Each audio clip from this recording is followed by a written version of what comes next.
The Colorado Avalanche lose to the Chicago Blackhawks. I don't have much else to say for an opening, Kyle. That pretty much is all I really need to say. But we got a half hour to fill up, so let's talk about this thing. New episode of Locked On Avalanche coming at you. You're Locked On Avalanche, your daily podcast on the Colorado Avalanche. Part of the Locked On Podcast Network, your team every day.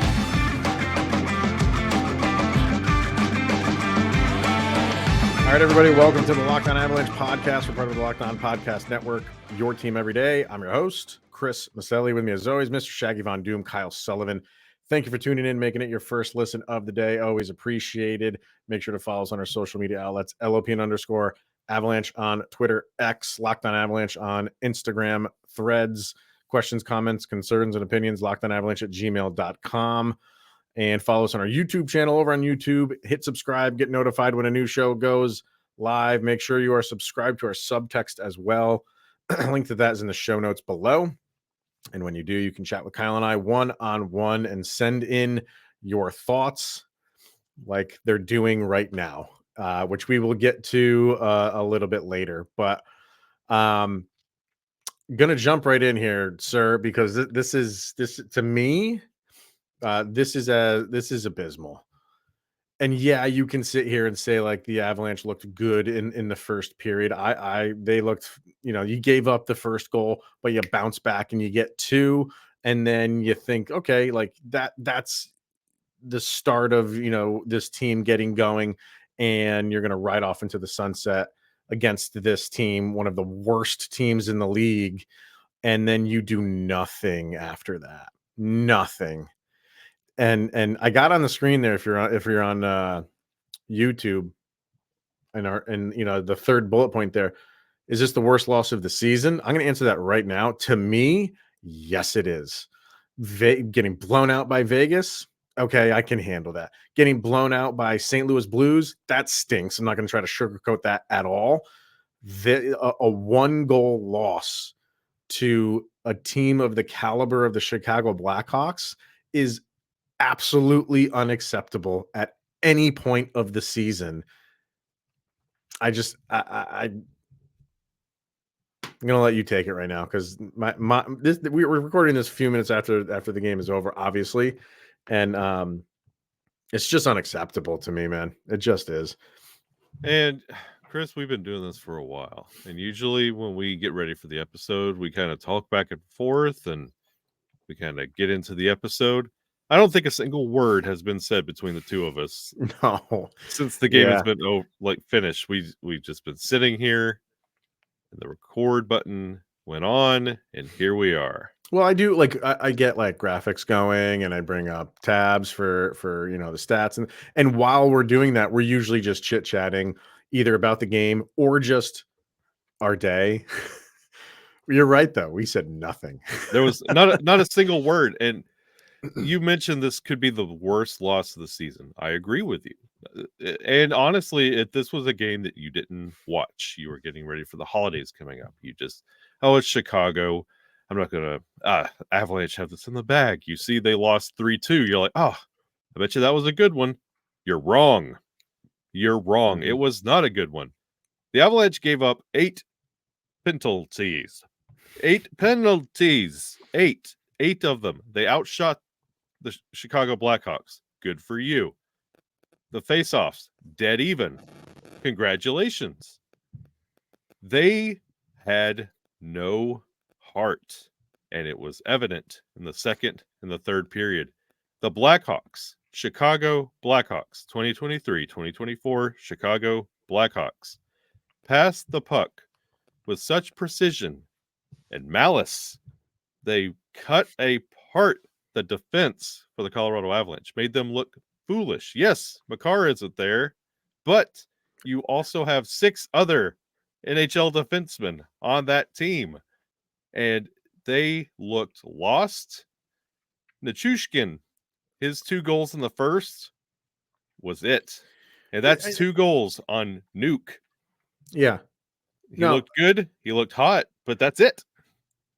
And you saw that first period from him, and you're like, dude's going to get a hat trick of the natural hat trick variety in the first period.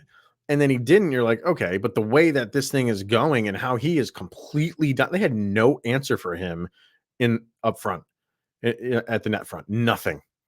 And you're like, okay, well, he didn't get the hat trick in the first. I almost posted it. I'm like, book it. Yeah. Book it. Valentin is getting a hat trick in this game. They just can't stop him. And like he disappeared. Nathan McKinnon extended his point streak. Great. I'm already over that. Yep. Good for you. And on to the next thing, because like I don't think Nathan McKinnon cares about that at all right now. You mentioned the penalties. There's 60 minutes in a hockey game, Kyle. The Avalanche had 32 penalty minutes. Now there's some 10-minute misconducts and stuff in there, but those count. Mm-hmm. More than half the game you had in penalty minutes. Your 2 goals came from a power play. Good. Congratulations. The power play looked good. But you couldn't score 5-on-5 against this team? You couldn't do that? That team held you in check on 5-on-5? How? They have nothing. They don't have anything. They are a boring team. I'm sorry, Chicago, and I love Jack over at Locked On Blackhawks. They all they have is offense. That is it. They have nothing on defense, and they shut you out on 5-on-5. Inexcusable. And it's one of those, again, if you didn't watch the game and you're looking at the stat line, you see they lost by a goal. Oh, that's sad. 2 for 3 on the power play. Any other night of the week, we would be championing this game as the greatest Avalanche performance. 2 for 3 on the power play. Get out of here. That's incredible. You outshot the Blackhawks too. But when you watch that team on the ice, honestly, the Chicago Blackhawks were the better team. There, after the first period, yeah. First period was all Avalanche, and I was feeling like, oh, this we're gonna come out, continue what we did in the first, and this could be another 6-2 game. Yep. Genuinely felt that way, and it was like a different team came out after the first intermission. And you can't tell me, don't start saying, well, they don't have Cale Makar and Cogliano. That doesn't matter. Look at the roster you still had. That team should fall into, everybody should have 2 goals. Mm-hmm. Be flirting with a hat trick. It shouldn't just be Nuke. That it was such a poor performance, and it never felt like one of those, oh, they have a chance. They have a chance. It's that the second period you felt it slipping away, and that third period, it physically hurt me to watch that third period because there was just nothing cooking for the Colorado Avalanche. I'll say, like, it was almost like we're talking about Valentin and how he had like such a good first period, and then everybody just kind of just was pedestrian after that, just going through the motions. And the Blackhawks get 2 goals on their first 3 shots against Alexander Georgiev, but I thought he got better as the game went on. Not incredible, but I thought he got better. And the difference was Mrazek was a lot better. And I just can't figure out for the life of me how the Avalanche keep doing this. They keep doing this, and they keep shooting themselves in the foot. They're just. I want to see. I keep saying this. I say this after how many games, but now it rings true more than any other time, Kyle. How is the team going to bounce back from this? Because this will. We were saying like, oh, Gabe Landeskog being back and around the team. Okay, did that do anything for this game? No, because it's on the ice that matters. And I'm glad Gabe Landeskog is back and around the team, and great, kumbaya, let's all sing that. But what goes on in the ice, he doesn't control that. And now the guys on the ice have to answer for this. And I want to see what they do. I want to see what they do next against Ottawa, because Ottawa, I hope, is walking into a buzzsaw. Because if you're a member of the Colorado Avalanche, you should be. How we were saying there wasn't much communication between us before we went live. That plane ride home should be dead silent, because the Blackhawks just beat you and stuck it to you, and that's the best that they can give you. That's the best that they have. And you couldn't overcome that. I don't know, man. Bad loss. Bad loss. And I'm not the type to make this go out any further than it is right here. This does not define the Avalanche season. And we're not packing it in and saying like, oh, hit the panic button, anything like that. No, it's this game right now. This is unacceptable game right here, right now. What happens, against Ottawa, we move on from it when you hit the ice for that. But for right now, games like that cannot happen. And I said it at the time when they got blown out by Vegas. I'm fine with those losses. I don't want to say I'm fine with them. Like, oh, they're fine. I'm okay with it.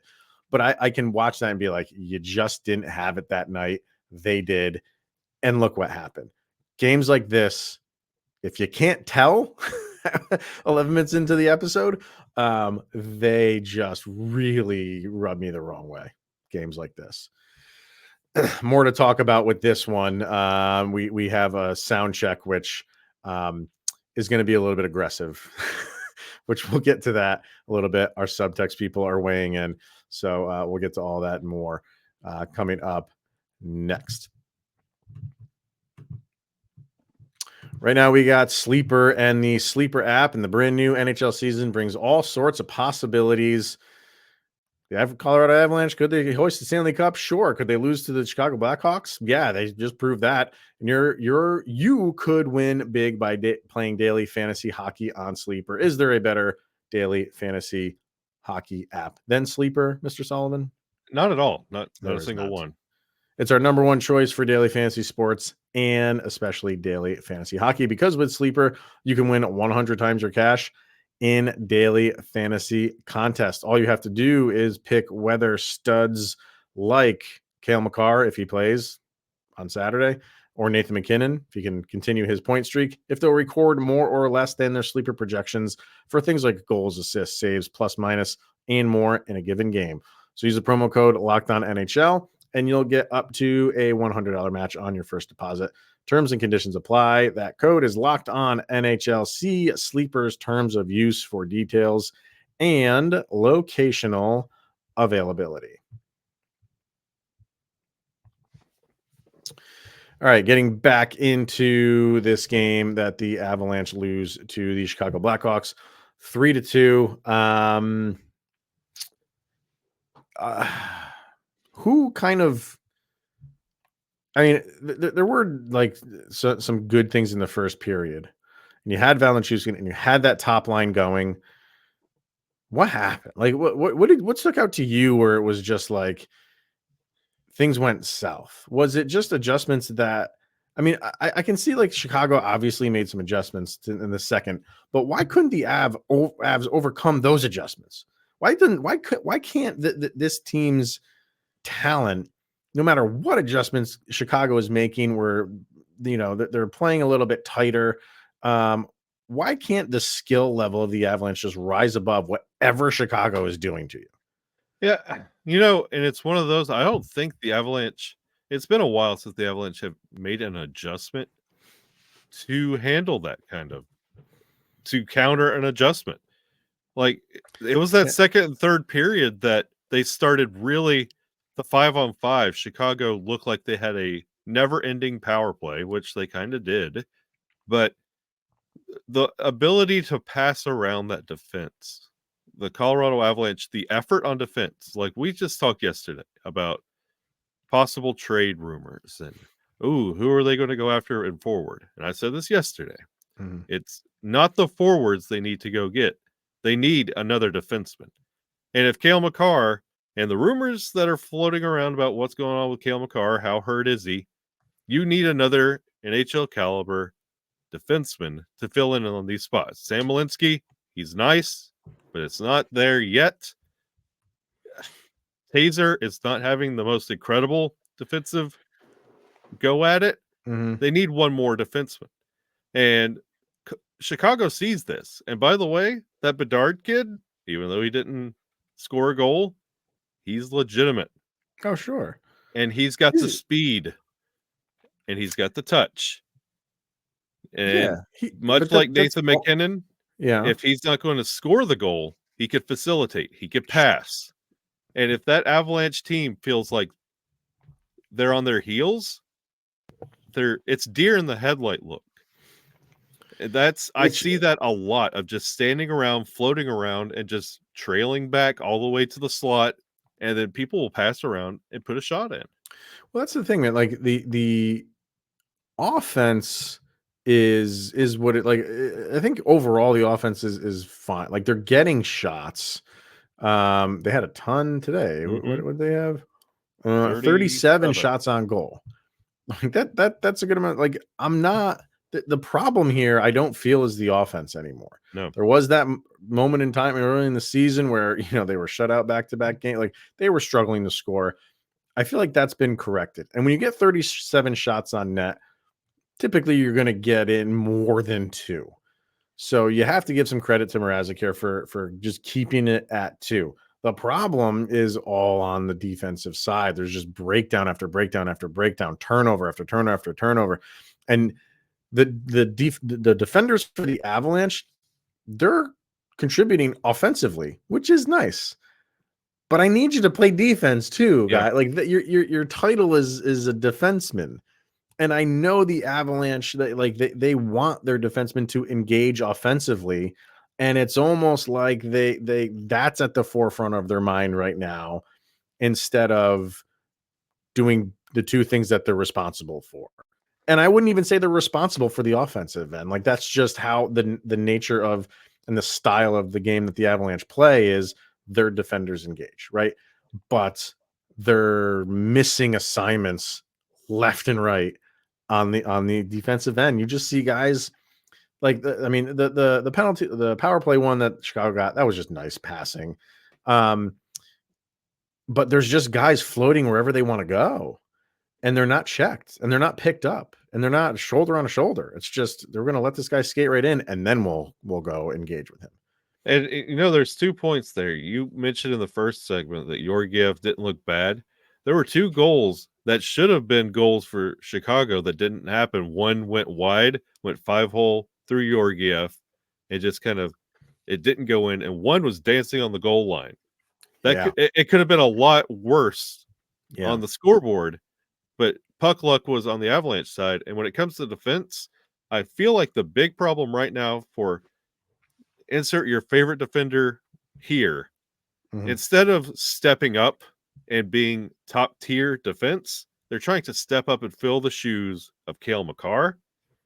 And you're not Cale Makar. We don't need you to play incredible offense highlights. We don't need that. We need solid lockdown defense, which Cale Makar brings you with his hockey IQ. He could see the play. He knows how to set it up, how to get the puck out of the zone, set up zone transitions, which it's been a hot minute since I've seen that. All right. I feel like they're all trying to fill in the shoes of Cale Makar and try and be prolific and astounding, and they're forgetting their defense first. Their role. I mean, if they are trying to do that, they need to stop. I don't know if that's the case, but I wouldn't phrase it as they're trying to be Cale Makar. I would phrase it as they're trying to pick up his slack of him not being there. You know what I mean? Like, so, but so that's the issues on the defense, at least for this game. What's going on with Mikko Rantanen? Because he's getting a little bit of the Andre Burakovsky's and sailing pucks all over the place. He looked like a stormtrooper out there, just firing shots that were not on net and not on target. And even at the end of the game, when they had the goalie pulled and he had a shot from his right hand side, Mrazek caught the puck, stopped the play, and he caught it in his glove, and it wasn't even going on goal. It was way off to the side. He caught it so far. If he had let that go, it would have just went behind the net. Like that happened, I think, at least 3 or 4 times in that game, where Mikko Rantanen had a really good look for him that he typically either buries or at least gets on goal. and he was all over the place with his shot. It was just one of those, a golfer gets the yips. I think it was one of just those days for Mikko Rantanen. I'm not concerned long term because he's way too prolific for that to continue, but it was just clearly an off night for shooting for Mikko Rantanen.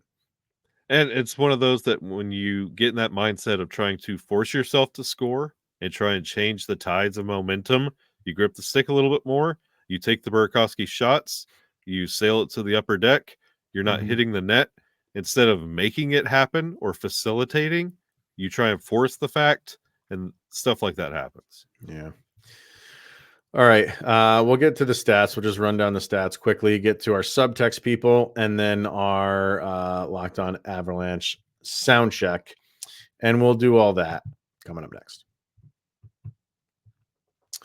Right now we have FanDuel, and as the weather gets colder, the NFL offers stay hot on FanDuel, because right now new customers can get that $150 in bonus bets with any winning $5 money line bet. That's $150 if your team wins in bonus bets. And if you've been thinking about joining FanDuel, there's no better time to get in on the action. The app is super easy to use. There's a wide range of betting options, including spreads, player props, over-unders, so much more. Broncos seem like they have a pretty good chance if they can win out, but that's a big if. Do you think they can do that, Mr. Sullivan? Give me a yes or no. You're asking me, does a Denver sports team have the ability to win? Right now, I think that's up in the air. So visit FanDuel.com/lockedon and get this NFL season underway. That's FanDuel, the official partner of the NFL. All right, let's just run through some stats here. You had Val Nichushkin with the 2 goals. Jonathan Drouin had an assist. So he's slowly getting a little bit more consistent here. He had a good first period. Yeah, I thought he had a pretty solid game, I have to say. Nathan McKinnon, like we said, continues his point streak to 16 games with an assist. That was on the very first goal. Very pretty passing there on that power play for Nichushkin's first one. Mikko Rantanen did have an assist. And I was saying how he was all over the place with the shots. He still had 7 shots on goal. So he could have easily had double digits. On the defensive end, the only one with a point was Mr. Sam Malinsky with an assist. So hits-wise, that went the way of the Blackhawks by far, 23-14. Avs did win the face-off percentage, 52-48, we'll say. Shots on goal, all Avs, 37-22. There's those penalty minutes. Yeah, it's stat-wise, if you look at just get rid of those penalty minutes, because that looks just 32 minutes to 16. 16 is a lot, obviously. You would think this was a good game for the Avalanche. It was not. No, it was not, man. I just not happy about it. All right. Over on subtext. This one's from Kyle. Says, existence is pain. Should have pulled out the win. The streakiness continues. Short and sweet, to the point. Yeah, I can't disagree with what you said. Tanya, sometimes I legitimately feel sorry for you guys having to come up with coherent thoughts to talk about after a game like that. Thank you, Tanya. I appreciate that people are looking out for our well-being because, the players are going through their thing. We're going through something as well. Kyle, you okay? Yeah, it's no. I appreciate that, Tanya. And then I think this is Vargar. Yeah, this is Vargar. Interesting. So if Mac wants a Hart Trophy, these are the winnable games he needs to show up in. You agree with that? Absolutely. I don't, but go ahead. No, what is the Hart? What is the definition of the Hart? Well, the definition of the Hart is the most valuable player. The voting of the Hart is not for the most valuable player. It's just who had the best year points wise. I don't how think does voters go back and look at wins and losses and who they will look at. He continued as he had a 16, 17, however long this thing goes. They're not going to look at his record during that whatever streak, however long it goes streak. how other than extending his streak, whoop-de-doo. I mean, he's 4 games behind Paul Stastny for a streak. I mean, how many Hart trophies did Paul Stastny win with a streak of that caliber? 0. So if you're going to go after the Hart, you have to step it up. Like, you can't win the Hart and have pedestrian type vanishing acts like this. But this is a team loss. This is not a Nathan MacKinnon loss, right? Like, but on the flip, you can't have team losses, but then have those games where Mac put it on his back and he won that game, and that's why he should win the Hart. You can't have games where you just vanish and disappear. Like 5-on-5, if Nathan MacKinnon can't hold the puck and score a goal to tie it up, send it to overtime to give it to his team to win the game, right? That's that I don't think it comes into play as much as we want it to right now. If it happened, it would just add to the appeal of him winning the Hart.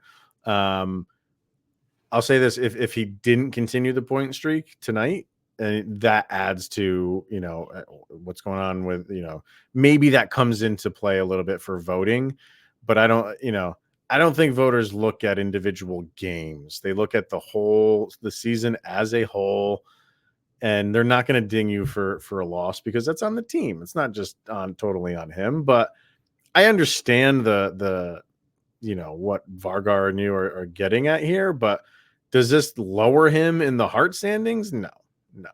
And wherever he is in the Hart standings, it does. People are not going to be like, oh, Nathan MacKinnon is solely responsible for that loss. We're going to slot him down 1 or 2 slots because of it. Well, up to this point, he's going to need more than just a point streak to win the Hart. Yeah. Oh, yeah. And we're not, the season is not over. So that's, we got to take, when the voting comes, you take everything as a whole. So no, it's not just on the point streak. It's how, what you finish point wise, where you finish point wise, where your team finishes. Because how many times have we seen an MVP across sports that's not from one of the best teams in the league? You're clearly not valuable. I always go back to the one where Alex Rodriguez won when he was on the Rangers and they were in dead last and he won the MVP. What it was, where is he the most valuable player? So they didn't finish dead laster. It's just it's an acronym that kind of means nothing. It's just it is what it is. All right, let's get to our sound check. Kyle and I pick one song that best summarizes each game. These songs go up on a playlist over on Spotify, so you can open up the app, search for LOA Soundcheck. This one is volume number 3. So what do you have for this one, sir? Avalanche lose to the Blackhawks. Going back to the tried and true, the old faithful, one of my first bands I fell in love with, Metallica. And we're going Hardwired to Self-Destruct. That's whoa. So I mean, you think the Avs are there or approaching that of kind of like exploding or imploding? I mean, to this point, like we were just talking about how great it was that the Avalanche beat the Sharks. Is that like you got to give me banner moments? You got to give me something here. Like I've seen a lot of these implosion games. We mentioned Vegas, we mentioned St. Louis, and now we got Chicago, and now we have Ottawa coming up. Like we just talked about, this was a winnable game, no excuses. Guess what? They didn't win the game. There are no excuses. Like this December was supposed to be an easy month, and now it's not. This is the MO. If we're talking an identity, I know it's not fun to say, but this is becoming the identity slowly, that it doesn't matter what team it is. They could have the opportunity to beat this Colorado Avalanche team. Self-destructing is becoming the identity of the Colorado Avalanche. Up to this point, it is. There's no getting around it. This has been a jumbled season, and you cannot get a grasp on what this team really is. And And I just like how we're both going like the anger route, right? Like you Metallica, angry, like rock. I'm going that same route with Rage Against the Machine, and the song is Wake Up. And it's the song that plays at the end of the first Matrix movie, if you're unfamiliar. It's just what they got to do. Yeah. There comes a point where it's you have to start or stop coming up with the excuses. And you said it a couple weeks ago about I'm tired of hearing we're always running into a hot goalie. I'm tired of hearing this. I'm tired of hearing that. You be the aggressor. You be the better team. Don't rely on the other team to play poorly that you can take advantage of. You be the reason they are playing poorly. And we've seen them do it.